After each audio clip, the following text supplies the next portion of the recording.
বিশ্ববিদ্যালয় মসজিদ থেকে নামাজ পড়ে বেরোচ্ছে। টিআরটি ওয়ার্ল্ড একটা ছেলেকে ইন্টারভিউ করবে জুলাইয়ের আহত। তা আমাকে দেখুন কথা বলতেছে, তখন ছেলেটা শুনতেছে যে আমি এসেছি। ও কোরআনের হাফেজ, মনে হয় 21 না 22 বছরের, 2 চোখ চিরতরে হারাই গেছে, আলো ফিরবে না। তা আমার কাঁধে হাত রেখে বললো কি যে হাদি ভাই, আমার সপ্তাহখানেকের জন্য আমার একটা চোখে একটু আলো ফিরিয়ে দেওয়া যায়। আমি বললাম ভাই 1 সপ্তাহের জন্য কেন? বললো ভাই অন্তত আমার মারে আমার খুব একবার দেখতে মন চাই। আমার মা আমার অনেক নিষেধ করছিল অন্তরে যেতে, আমি ফিরে আসার সময় মারে দেখি নাই। আমার একটাবার মন চায় আমার মারে দেখি। তো যারা হাজার হাজার কোটি টাকা পাচার করে বিদেশ চলে গেছে,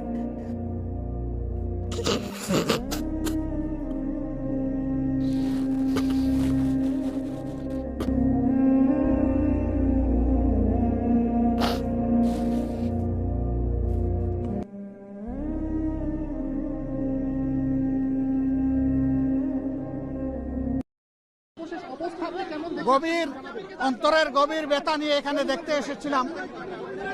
তাকে ওটির ভিতরে অপারেশনের জন্য নেওয়া হয়েছে।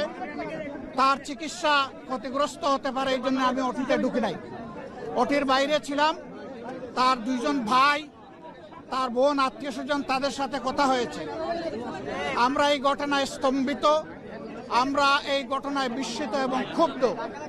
এই ঘটনা যে সমস্ত কাপুরুষরা ঘটিয়েছে, আমরা তার তীব্র নিন্দা জানাই এবং আমরা চাই অবিলম্বে কাপুরুষদেরকে খুঁজে বের করে শাস্তির আওতায় আনা হোক। তবে একটা কথা, মেসেজ ভেরি ক্লিয়ার, এই জাতি কোনো গুলিকে পরোয়া করবে না ইনশাআল্লাহ। আমরা কোনো গুলির তোয়াক্কাও করি না। কেউ যদি আবার নতুন করে